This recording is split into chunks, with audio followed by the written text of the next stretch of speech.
Hello दोस्तों, नमस्कार। मैं प्रतिभा पांडे स्वागत करती हूं आपके अपने यूट्यूब चैनल स्टोरी जोन प्रतिभा में। तो दोस्तों, आज हम आपके लिए लाए हैं स्वास्थ्य से जुड़ी कुछ ऐसी जानकारी। अगर आप नहीं जानते हैं तो हमारी वीडियो में लास्ट तक बने रहिए। योग में सिर्फ 84 मूल आसन ही क्यों होते हैं और कैसे ये ब्रह्मांड की रचना से जुड़े हुए हैं।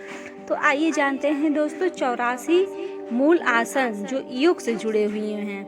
एक वैज्ञानिक है जिन्होंने एक किताब लिखी है जिसका शीर्षक है अंतहीन ब्रह्मांड। विज्ञान की दुनिया में ये किताब बहुत मशहूर हुई है। मुझे एक बार उनके विज्ञान के शो में शामिल होने का मौका मिला है। उन्होंने अपने इस खास सत्र को नाम दिया था बियॉन्ड बिग बैंग। अभी तक वैज्ञानिकों का मानना था कि अरबों साल पहले एक बड़ा धमाका हुआ। इसके प्रभाव से ही सारे ग्रह बने या ब्रह्मांड बना। लेकिन अब वो कह रहे हैं कि ऐसा सिर्फ एक ही धमाका नहीं हुआ बल्कि बहुत सारे धमाके हुए होंगे। मैं इस विज्ञान के विस्तार में नहीं जाऊंगा, लेकिन मेरे लिए यह दिलचस्प बात है कि ये सिद्धांत उसी तरह की बातें करने लगे हैं जैसी बातें योगिक कथाओं में कही जाती हैं। यह कुछ ऐसा है जो हम हमेशा से अपने भीतर जानते हैं। वैज्ञानिक धीरे धीरे न केवल योग विद्या के बारे में बातें कर रहे हैं बल्कि उन रूपों और आकारों की भी व्याख्या कर रहे हैं जिन्हें हम हमेशा से पवित्र मानकर पूजते रहे हैं। ब्रह्मांड के सिरे तक क्यों नहीं पहुंच सकते? योगिक सिस्टम में हम यह नहीं मानते कि आप इस ब्रह्मांड में बाहर जाकर वहां मौजूद हर एक चीज की खोज कर सकते हैं। यह एक ऐसा मत है जिसे जब वैज्ञानिक भी मानने लगे। जब कोई वैज्ञानिक इस ब्रह्मांड को अंतहीन कहता है तो दरअसल वह यह कह रहा है कि आप इसके बारे में कभी पूरी तरह पता क्यों नहीं लगा पाएंगे कि यह क्या है। ब्रह्मांड की हर चीज पर एक ही मूल सिद्धांत नियम लागू होता है और वह है प्रकाश की गति। यही वह अधिकतम गति है जिस गति से आप चल सकते हैं। अगर आप प्रकाश के मुकाबले कम गति से चलते हैं तो जैसे ही आप ब्रह्मांड के एक सिरे से दूसरे सिरे पे पहुंचेंगे तब तक यह और तेजी से फैल चुका होगा। ऐसा कोई तरीका ही नहीं है जिससे आप इसकी पूरी दूरी तय कर सकें। इसी वजह से हम इसे अंतहीन ब्रह्मांड कह रहे हैं। यह कुछ ऐसी बात है जिसे हजारों साल पहले भी कहा जा चुका है। ब्रह्मांड को जानने का तरीका क्या है? ऐसे में जिसके अस्तित्व को समझने का सबसे अच्छा तरीका यह है कि अपने भीतर की ओर मुड़ा जाए। ब्रह्मांड में जो कुछ भी घटित होता है वह किसी न किसी रूप में हमारे शरीर रूपी छोटे से ब्रह्मांड में रिकॉर्ड हो जाता है। इस रिकॉर्डिंग के कारण और इस सृष्टि के प्रतिबिंब की वजह से हम कह सकते हैं कि इंसान ईश्वर का ही एक रूप है। हजारों साल पहले योगिक प्रणाली में कही गई इस तरह की बात की झलक लगभग हर धर्म में मिलती है, लेकिन इसका रूप विकृत कर दिया गया है। हमारा सिर्फ इतना कहना था कि ब्रह्मांड में जो कुछ भी घटित होता है वह छोटे पैमाने पर आपके भीतर भी घटित होता है। अगर आपने इसे समझ लिया तो बाहर होने वाली घटनाओं के बारे में भी आपको सब कुछ पता चल जाएगा। हम सृष्टि, ब्रह्मांड और सृष्टा को अलग नहीं कर सकते। जैसी रचना है वैसा ही रचनाकार है। शिव शक्ति की कथा के माध्यम से समझाया गया है ब्रह्मांड को। तो दोस्तों, शिव शक्ति की कथा के माध्यम से हम आपको ब्रह्मांड के बारे में बताएंगे। अब मैं आपको बताती हूँ कि योग में सृष्टि को कैसे अपने भीतर से समझाया गया है। देखिए, यह एक कथा कहानी की संस्कृत रही है।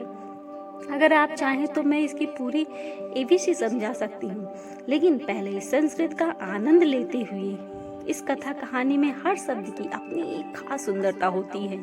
क्योंकि हम यहाँ एक ऐसे पहलू पर बात कर रहे हैं जो तर्क से परे है, तो अच्छा होगा कि हम इसे कहानी के अंदाज में ही जाने। तो कहानी कुछ इस तरह से है। शिव सो रहे हैं। जब हम शिव कहते हैं तो हम किसी व्यक्ति या योगी के बारे में बात नहीं कर रहे हैं, बल्कि यहाँ शिव का मतलब है जो है ही नहीं। जो नहीं है वो केवल सो सकता है। उसे हमेशा अंधकार से संबोधित किया गया है। शिव सो रहे हैं और शक्ति उन्हें ढूंढती हुई आती है। वह उन्हें जगाना चाहती है क्योंकि वह उनके साथ नृत्य करना और प्रेम करना चाहती है। वह अपना प्रेम जताना चाहती है।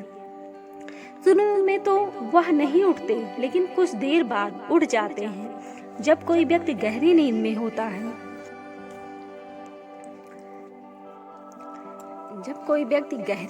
होता है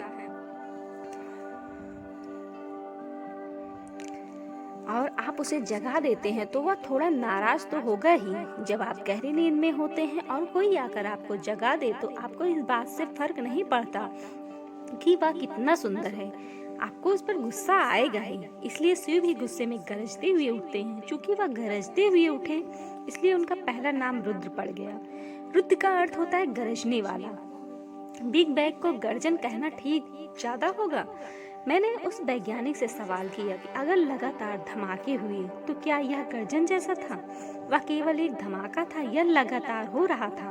उन्होंने कुछ सोचा और फिर बोले, वह एक धमाका नहीं हो सकता है। फिर मैंने पूछा, आप उसे धमाका क्यों कह रहे हो? वह गर्जन भी तो हो सकता है।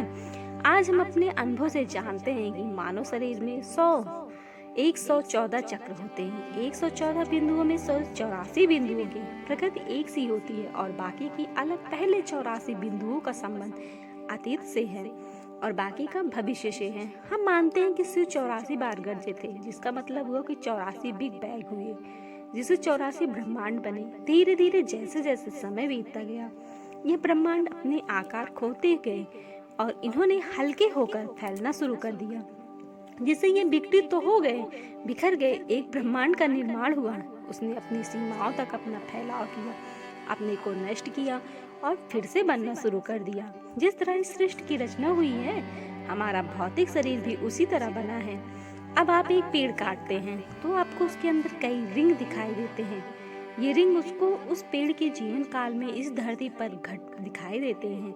ये रिंग आपको उस पेड़ के जीवन काल में इस धरती पर घटित हुई लगभग सभी घटनाओं की जानकारी देंगे। ठीक वैसे ही अगर आप इस शरीर के भीतर देखें, आपको इसे खोलकर देखने की भी जरूरत नहीं है, तो आपको पता चल जाएगा कि इस पूरे ब्रह्मांड की रचना कैसे हुई है।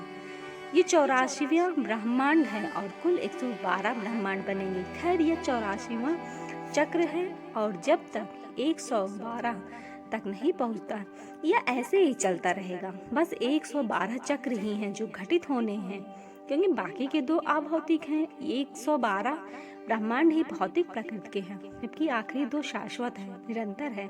इसका मतलब यह हुआ कि 112 के बाद 113वीं रचना जो होगी वह आंशिक रूप से भौतिक होगी और 114 आते ही वह पूरी तरह अभौतिक हो जाएगी।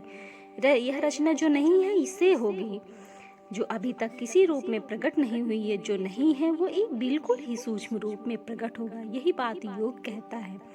सिर्फ 84 बार गरज चुके हैं और 112 के बाद वह नहीं गरजेंगे। इसका अर्थ यह हुआ कि शून्यता ही अपने आप में ब्रह्मांड बन जाएगी।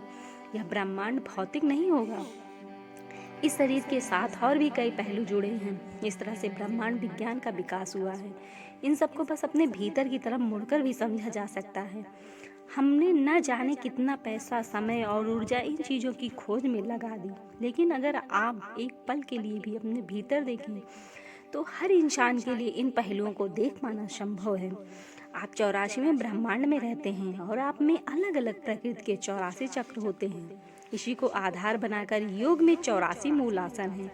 ध्यान के 112 तरीके हैं, लेकिन मूल आसन 84 हैं, क्योंकि ये 84 आसन आपके अतीत की यादों से संबंधित हैं। बाकियों का संबंध आपके भविष्य से है। भूतकाल के इन स्मृतियों से मुक्त होना पड़ता है। अब तक के 84 धमाकों तक की सूचनाएं या क्रमिक बंधन हमारे भीतर हैं। सब कुछ इस शरीर में रिकॉर्ड होता है, इसलिए भौतिक प्रकृति एक बंधन है। तो दोस्तों, हमारी यह जानकारी आपको कैसी लगी हमें कमेंट में अवश्य बताएं और अच्छी लगी हो तो मित्रों तक भी शेयर करें। और अभी तक अगर आपने हमारे चैनल को सब्सक्राइब नहीं किया तो कृपया चैनल को सब्सक्राइब कर लीजिएगा और बेल आइकन को दबाना ना भूलिएगा, जिससे कि मैं कोई नई वीडियो डालूं तो आप तक उसका नोटिफिकेशन बड़े आसानी से पहुँच जाए। धन्यवाद दोस्तों।